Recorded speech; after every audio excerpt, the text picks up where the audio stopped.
Hello friends, welcome to exam knowledge. आज की इस वीडियो में हम बात करने वाले हैं KBS PRT 2023 के बारे में।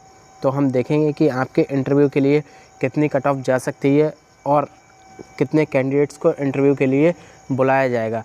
वहीं हम देखेंगे कि आपकी जो एग्ज़ाम हुआ है उसमें से कौन सी शिफ्ट हार्ड थी और कौन सी शिफ्ट इजी थी। नॉर्मलाइजेशन में कौन सी शिफ्ट को ज़्यादा फ़ायदा होगा या किसी को नुकसान होगा। तो चलिए वीडियो को स्टार्ट करते हैं। तो सबसे पहले हम बात करते हैं कि जो आपकी टोटल वैकेंसी है 6414 वैकेंसी है और आपका जो एग्ज़ाम है ये 21 फरवरी से 28 फरवरी के बीच 12 शिफ्ट में हुआ है। तो टोटल वैकेंसी है 6414 और टोटल शिफ्ट हुई है आपकी 12। अब हम बात कर लेते हैं जो 2018 की जो वैकेंसी थी वो आप जब देखेंगे तो 3000 वैकेंसी पर आपका एग्ज़ाम हुआ था और इंटरव्यू के लिए 8100 लोगों को बुलाया गया था, यानी कि 8100 कैंडिडेट्स इंटरव्यू के लिए क्वालिफाई किए थे। लगभग ये आपका 3 गुना के आसपास 2.7 गुना बनता है। तो इस बार की जब हम बात करें तो कम से कम आपका 3 गुना अभ्यर्थियों को तो बुलाया ही जाएगा, 3 गुना।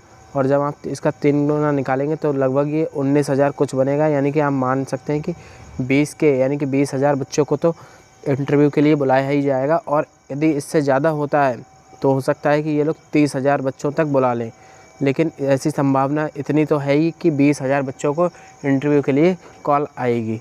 तो अब हम देखेंगे कि 20,000 बच्चों को जब बुलाया जाएगा तो इंटरव्यू की कट ऑफ क्या जा सकती है और कौन सी शिफ्ट हार्ड है और कौन सी ईजी है। तो चलिए सबसे पहले हम बात कर लेते हैं। आपने कट ऑफ देखी होगी, जितने भी यूट्यूबर हैं और जो भी लोगों ने एनालाइज़ करके कट ऑफ बताई है उसमें आप देखेंगे कि EWS, UR और OBC की लगभग आप लोगों ने देखा होगा सेम कट ऑफ बताई है। जैसे कि 125 आपने देखा होगा, 125 प्लस UR की कट ऑफ और वहीं इनकी कट ऑफ 122 से लेकर के 123 के आसपास बताई जा रही है OBC और EWS की। तो ये तो बात हो गई आपकी ये जो कट ऑफ है। और SC ST की वहीं बात की जाए, SC ST की, तो आप देखेंगे कि इनकी जो कट ऑफ है वो 117 की प्लस और इनकी 115 प्लस के आसपास कट ऑफ का अनुमान लगाया जा रहा है, लेकिन इससे भी कम कट ऑफ जा सकती है। अभी आप देखेंगे, पहले तो हम देख लेते हैं कौन सी शिफ्ट हार्ड थी और कौन सी इजी थी, किसको नॉर्मलाइजेशन में फ़ायदा होने वाला है, फिर हम थोड़ा सा कट ऑफ का भी अंदाज़ा लगाएंगे। तो चलिए देखते हैं। सबसे पहले ये आप देखेंगे तो आपको देखने को मिलेगा यहाँ पर ये शिफ्ट है, डेट है और कौन सी शिफ्ट है और उस शिफ्ट में एवरेज स्कोर बच्चों का क्या रहा है। और वहीं आप देखेंगे कि नॉर्मलाइजेशन में कितने नंबर बढ़ने के चांसेस हैं। तो ये एक अंदाज़ा है। तो चलिए स्टार्ट करते हैं। सबसे पहले 21 फरवरी की जो फर्स्ट शिफ्ट थी उसका एवरेज स्कोर निकाला जाए तो यानी कि प्रत्येक बच्चा 121 के पास टच कर रहा है। ये एक एवरेज स्कोर है, किसी के 121 से ज़्यादा भी हो सकते हैं, किसी के कम भी। तो एवरेज स्कोर जो निकल के आया 121.52 आप देख सकते हैं इस तरीके से। तो इसका जो नॉर्मलाइजेशन में है ये 4.85 नंबर इनके बढ़ने के चांसेस है। आगे देख लेते हैं वहीं। तो जो 21 फरवरी की जो सेकंड शिफ्ट है उसको आप देखेंगे तो इसका एवरेज सबसे कम रहा है 116.95। तो सबसे ज़्यादा मार्क्स भी बढ़ने के इन्हीं के चांसेस हैं। इनके जो मार्क्स का एवरेज निकल रहा है वो 9.5 नंबर यानी कि 9.42 नंबर आप देखेंगे कि इनके नॉर्मलाइजेशन में बढ़ सकते हैं। अब बात की जाए 22 फरवरी की फ़र्स्ट शिफ्ट की, तो इनका 125 एवरेज है और 1.37 नंबर इनका इंक्रीज़ हो सकता है नॉर्मलाइजेशन के बाद।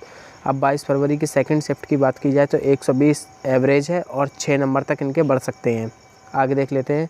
24 फरवरी की फ़र्स्ट शिफ्ट की बात की जाए तो 123 एवरेज है और 2.47 इनके मार्क्स बढ़ सकते हैं। आगे देख लेते हैं। 24 फरवरी की जो सेकंड शिफ्ट है उसकी बात की जाए तो सेकंड शिफ्ट का 118 एवरेज है और 7.46 इनके मार्क्स बढ़ सकते हैं। तो ये सेकंड टफेस्ट शिफ्ट थी। अब बात कर लेते हैं 25 की। तो 25 को जो फर्स्ट शिफ्ट है उसका एवरेज 120 है और 5.87 इनके मार्क्स बढ़ सकते हैं। 25 की सेकंड शिफ्ट की बात की जाए तो 121 एवरेज है, 4.921 यानी कि लगभग 5 नंबर इनके बढ़ सकते हैं। 26 की बात की जाए तो 26 की जो शिफ्ट है वो 123 उसका एवरेज आ रहा है और इनके मार्क्स 2.86 लगभग 3 नंबर इनके बढ़ सकते हैं। 26 की सेकंड शिफ्ट की बात की जाए तो 125 से प्लस इसका एवरेज है और 0.92 यानी कि लगभग 1 नंबर इनका बढ़ सकता है। अब देख लेते हैं 28 तारीख की जो फर्स्ट शिफ्ट है। 28 तारीख की फ़र्स्ट शिफ्ट, इसका एवरेज 126.38 है और इनके 0 मार्क्स बढ़ेंगे।